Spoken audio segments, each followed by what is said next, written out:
یہ بات ہے ایئر 1988 کی، جب اسکاٹ لینڈ کے قریب سمندر میں دنیا کی سب سے زیادہ ایڈوانسڈ اور سب سے زیادہ آئل پروڈیوس کرنے والی رگ زوردار دھماکوں سے گونج اٹھی اور صرف چند ہی منٹوں میں سمندر کی نظر ہو گئی۔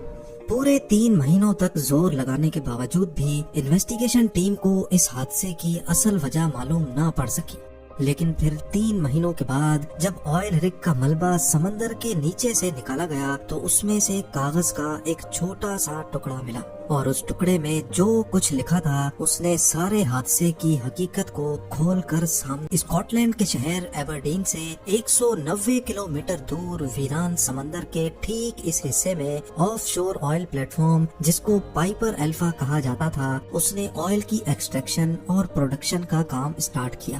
پائپر الفا ایک بہت ہی مضبوط اور ایڈوانسڈ آئل پلیٹ فارم تھا، جس میں 185 کلومیٹر فی گھنٹہ کی سمندری طوفان کو بھی برداشت کرنے کی سکت موجود تھی۔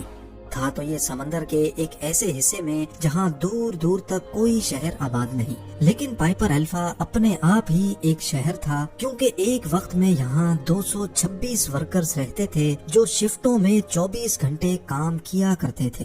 اپنے دور کی ہائی ٹیک رگ ہونے کے ساتھ ساتھ پائپر الفا دنیا کی سب سے زیادہ پروڈکٹیو رگ بھی تھی، جو اپنے اچھے وقتوں میں ڈیلی 3 لاکھ سے زیادہ آئل کے بیرلز پروڈیوس کرتی تھی۔ اس کی کامیابی دیکھتے ہوئے 4 ہی سالوں کے بعد یعنی 1980s کی شروعات میں ہی اس کو نیچرل گیس اور لیکوڈ پیٹرولیم گیس کی پروسیسنگ کے لیے بھی استعمال کیا جانے لگا۔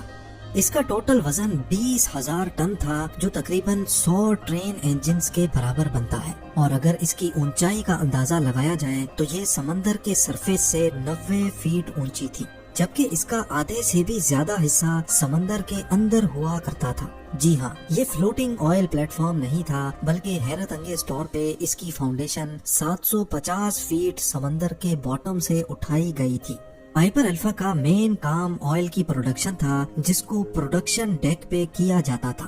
اس ڈیک پہ کئی ماڈیولز انسٹال تھے، جس میں ماڈیول اے آئل اور گیس کو پمپ کرتا تھا، ماڈیول بی اور سی آئل اور گیس کو پروسیس کرتا تھا، اور ان سب کو پاور دینے کے لیے اور پوری رگ کی الیکٹریسٹی نیڈز کو پورا کرنے کے لیے ماڈیول ڈی تھا، جس میں ہیوی جنریٹرز لگے ہوئے تھے۔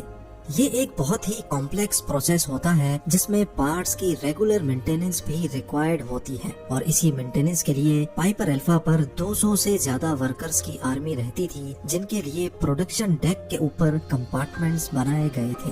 ورکرز اپنی آف شفٹ میں یہاں ریلیکس کرتے تھے، جس کے لیے انٹرٹینمنٹ، کیفیٹیریا اور سلیپنگ کوارٹرز بھی موجود تھے۔ 6 جولائی 1988 والا دن بھی دوسرے دنوں کی طرح ان ورکرز کے لیے ایک روٹین کا ورکنگ ڈے تھا۔ صبح کے 7:45 پہ مینٹیننس اسٹاف نے ایک پمپ کی مینٹیننس کے لیے کنٹرول روم سے پرمیشن مانگی۔ کنٹرول روم کے شفٹ آپریٹر نے پیپر ورک کے بعد ان کو پرمیشن دے دی۔ آپ کو یہاں بتاتے چلیں کہ یہ کسی بھی آف شور آئل پلیٹ فارم پہ سیفٹی کو برقرار رکھنے کے لیے ایک روٹین ورک ہوتا ہے، اسی لیے اس میں کچھ بھی ایب نارمل نہیں تھا۔ نارملی آف شور رگز سمندر کے باٹم سے بھی کئی ہزار فٹ نیچے سے آئل اور گیس کو پمپ کرتی ہیں، ان کو پروسیس کرتی ہیں، اور پھر کمپریسر پمپس کی مدد سے ان کو رگ سے باہر پائپ لائنز کے ذریعے ایکسپورٹ کیا جاتا ہے۔ کیونکہ یہاں بات ہو رہی ہے کروڈ آئل، نیچرل گیس اور ایل پی جی کی، جو کہ انتہائی انفلیمیبل فیولز ہیں، اسی وجہ سے اس سارے پروسیس میں کئی سیفٹی والوز بھی لگے ہوتے ہیں، تاکہ اگر کسی وجہ سے بھی کوئی پمپ خراب ہوتا ہے تو زمین سے نکلنے والی خطرناک گیس کا والو آٹومیٹک بند ہو جائے۔ پائپر الفا کی پروڈکشن ڈیک پہ پمپ اے گیس کو کمپریس کر رہا تھا، جبکہ پمپ بی بند پڑا تھا، کیونکہ اس کا کام پمپ اے کو بیک اپ دینے کا تھا۔ اب نارملی ایک پمپ کئی دنوں تک چلتا رہتا ہے، اور اس کے بعد اس کو ریسٹ دے کر دوسرا پمپ چلایا جاتا ہے، یا پھر اگر ایک پمپ خراب ہو جائے تو اس صورت میں دوسرا پمپ اسٹارٹ کیا جاتا ہے۔ دوپہر کے 12 بجے مینٹیننس ورکر اس پمپ بی کے سیفٹی والو کو کھولنے میں مصروف تھے، کیونکہ اس کی مینٹیننس ڈیو تھی، اور اس کام کے لیے وہ آلریڈی صبح کو پرمیشن لے چکے تھے۔ شام کے 6 بج چکے تھے، لیکن پمپ بی کے سیفٹی والو کی مینٹیننس مکمل نہ ہو سکی، اسی وجہ سے ورکرز نے یہ کام نیکسٹ ڈے پہ شیڈیول کر دیا، اور اس میں بھی کوئی خطرے کی بات نہیں تھی، کیونکہ پمپ اے اپنا کام کر رہا تھا، اور اگر رات گئے اس میں کوئی مسئلہ بھی ہوا تو gas valve automatic shut off ہو جائے گا۔ صبح کی شفٹ ختم ہونے کا وقت آ چکا تھا. سارے ورکرز نے نائٹ شفٹ والوں کو چارج دے دیا. نائٹ کی شفٹ میں ٹوٹل 62 ورکرز تھے، جبکہ بقایا 164 ورکرز اوپر لیونگ کوارٹرز میں ریلیکس کرنے چلے گئے. نائٹ شفٹ کے ورکرز کے لیے بھی یہ ایک روٹین ورکنگ ڈے تھا، لیکن اب وہ ٹائم آ گیا جب چیزیں بگڑنا شروع ہو گئیں. رات کے 9:45 پر کنٹرول روم اسٹاف کو ایک الارم شو ہوا کہ پمپ 8 ٹرپ ہو چکا ہے. یہ پمپ گیس کو 78 ایٹماسفیئر پہ کمپریس کرتا تھا. یہ اتنا ہی پریشر ہے جتنا گاڑی کے ٹائر میں ہوا کے پریشر کو 50 ٹائمز بڑھا دیا جائے. پمپ آپریٹر کی ایک ٹیم پمپ اے کے پاس گئی اور اس کو ری اسٹارٹ کرنے کی کوشش کی.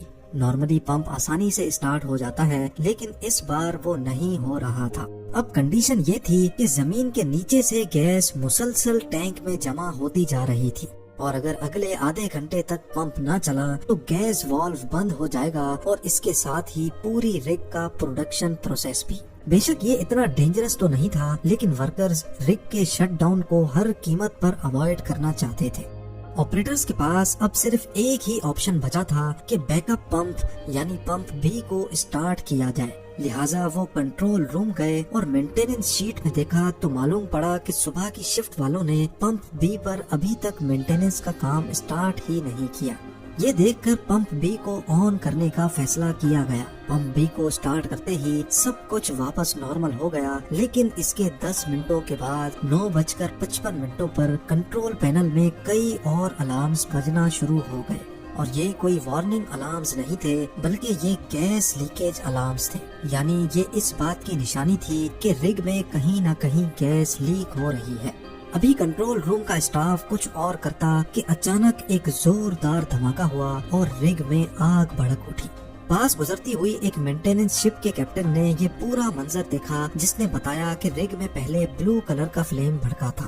اس دھماکے نے تو جیسے پوری رگ میں ہلچل مچا دی. کچھ ورکرز نے پانی میں چھلانگ لگا کر اپنی جان بچائی تو کچھ SOP کو فالو کرتے ہوئے ہیلی کاپٹر ریسکیو کا ویٹ کرنے لگے. اتنے میں رگ کا تمام آٹومیٹک سیفٹی سسٹم ایکٹیویٹ ہو گیا، جس نے جنریٹرز، پمپس اور کمپریسرز سب کو بند کر دیا. وہ جہاں 24 گھنٹے شور شرابہ رہتا تھا، وہاں اب ایک خوفناک خاموشی چھا گئی. لیکن یہ خاموشی زیادہ دیر نہ چل سکی. 10:20 پہ رگ میں دوسرا دھماکہ ہوا. اب دھوئیں اور بھڑکتی آگ کی وجہ سے ہیلی کاپٹر ریسکیو کا سوال ہی نہیں تھا. پاس موجود شپس جو under water pipe lines install کر رہی تھیں، وہاں سے یہ پورا منظر دیکھا بھی گیا اور اس کو ریکارڈ بھی کیا گیا. اس وقت تک یہ خبر آگ کی طرح پھیل چکی تھی. یورپ سمیت پوری دنیا کے نیوز چینلز اس حادثے کو رپورٹ کرنے لگے. ابھی آگ بجھانے کے لیے کچھ اور کیا جاتا کہ ایک تیسرے دھماکے نے پورے پائپر الفا کو ہلا دیا، جس کے نتیجے میں پروڈکشن ماڈیولز اور لیونگ کوارٹرز سمندر میں جا گرے. وہ دن جو ایک روٹین ورکنگ ڈے تھا، وہ اب تاریخ کا افسوسناک دن بننے جا رہا تھا.